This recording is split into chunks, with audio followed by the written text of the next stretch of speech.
Hi, this is Eva for Once Upon a Timeline, and today I'm going to talk about new changes to the anatomy of the tongue, including ability to swallow your tongue, as well as weird tongue tentacles. Okay, so let's talk about the swallowing of the tongue first. In my old timeline, it was a commonly claimed danger that you could swallow your tongue, especially if you had a seizure or you were knocked unconscious. And so that was considered one of the things you had to make sure people didn't do if they were having a seizure, was to make sure they didn't swallow their tongue. The way you did that was you put something over the top of their tongue to keep it in place.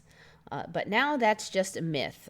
I think this one actually may have changed quite some time ago, but now they're saying swallowing the tongue is virtually impossible. In the human mouth, a small piece of tissue called the frenulum linguae, which sits behind the teeth and under the tongue, keeps the tongue in place. So now they're saying it's just an old wives' tale. It's just an old wives' tale, and you should not stick anything in the mouth of somebody who is having a seizure. The only thing that happens when something is put in the mouth is you end up cutting someone's gums or injuring the teeth. We get complaints all the time. The best way to help instead is to roll the person on one side to drain fluids from the mouth, cushion the head to prevent cranial injuries, and seek medical help if necessary. Never place an object in a person's mouth during a seizure. That is the latest information, so now you know what to do. Interestingly, I also saw this. This has changed also. It's about sleep apnea. And they're basically saying that the tongue actually contributes a lot to sleep apnea in many cases. And they've also, in another place, were saying that the old saying that you swallow your tongue is actually a misnomer, and it only means that your tongue relaxed and covered the airways. So they're saying that that's what you have to worry about, is that if the tongue relaxes and covers the airways. I never heard of that before in my old timeline. It used to be that sleep apnea was the relaxation of the soft palate. I had trouble understanding how anybody could have that much flab on their soft palate, but supposedly they could, and that was the only explanation at that time. But now, for an estimated 60% of all sleep apnea patients, the tongue is recognized as a major contributor due to both of these factors, both snoring and head-neck structure and muscle relaxation were the two main causes. But they're saying that the tongue actually relaxes and blocks the airway. Studies have shown that weight gain can lead to the deposition of fat in the tongue itself, making the tongue physically larger. This enlargement compounds the tendency of the tongue, largely comprised of muscle, to fall backwards during sleep and block breathing. It seems pretty weird to me that the tongue is that stupid that it doesn't know where to lay, but apparently in a lot of people now it doesn't. So they actually have a procedure where they shrink down the tongue. They cut away some of the tongue. Very weird. Okay, now interestingly, they're saying that swallowing your tongue is virtually impossible, but there are some people who are missing this frenulum here, and this is like a large strip of skin that attaches down into the lower jaw here, really quite at the front for me anyways, and holds the tongue down. And I do remember a little thin stretch of skin here, but I don't remember it coming way out into the front and attaching way down here. So I think that thing has been slowly creeping forward for some time. And there are a few people that are born without a frenulum. Now, in my old timeline, if you swallowed your tongue, then you would die unless you stuck your finger back there or somebody did and pulled it out. But in this timeline, you can get your own tongue back out as long as you're still conscious. But you could only swallow it if you don't have a frenulum. And here's a guy who does not have a frenulum, and he's able to swallow it. Basically, he puts it back there behind the other structures, and then he can just pull it out at will. So here's an image of him doing it. So basically, you see he's sticking the tongue back behind there.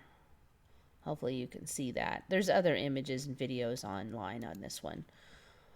So it is possible to swallow your tongue, but only if you're missing a frenulum. But it is also possible to have your tongue relax and block your airways. So now you'll hear a lot about tipping the head forward or to the side to keep the airways open, and that you don't have to stick anything in there. Okay, now here's where it gets weird. Okay, I showed in this image you have the frenulum here, but here we have this fimbriated fold.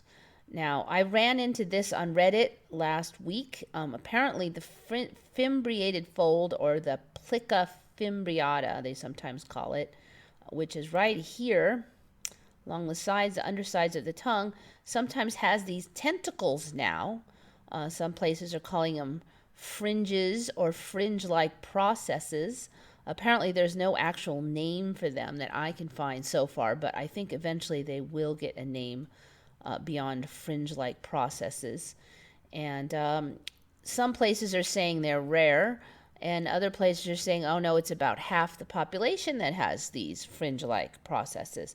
They look pretty creepy. I've never seen anything like that. Here's some more images of them. Now, the one thing is that they're not that easy to see unless you dry the underside of your tongue. Otherwise, they mash up against the underside of your tongue. So I'm sure the excuse will be that you just never knew that half the population had tentacles under their tongue and they never knew. Here's a real close-up one of them. This one has quite a lot of them. Interestingly, when they had this on Reddit, quite a number of people were saying that they had them. And they also complained that sometimes these guys would get snagged in their teeth and really hurt. And other people were saying that they took scissors and cut them off, and it hurt a lot, but it was worth it. I'm not going to go there, but interesting, this person here. So I was eating, and this shot out from under my tongue. Not sure what kind of scared I need to be right now. And there's one of those fringes out from under the tongue. You can see how it could get snagged in the teeth very easily. So, do you have tongue tentacles? This is how you find out. First, you need to dry the underside of your tongue a little bit. Towel, toilet paper, whatever. Then you look along that ridge line that they are at and just kind of jostle them out a little bit. And you should see, like, if they're there, you can see little bumps. Just jostle them and kind of pluck them out a little bit. And then there you go. You have fringe-like processes under your tongue. Now, I did do this, and it turns out that I have 4 of these little tentacles, 2 on each side. So not quite as big as some of these guys, but they are there, and they look really strange. So check it out. How many people have fringe-like processes on their tongues? Let me know in the comments. This is Eva signing off for Once Upon a Timeline.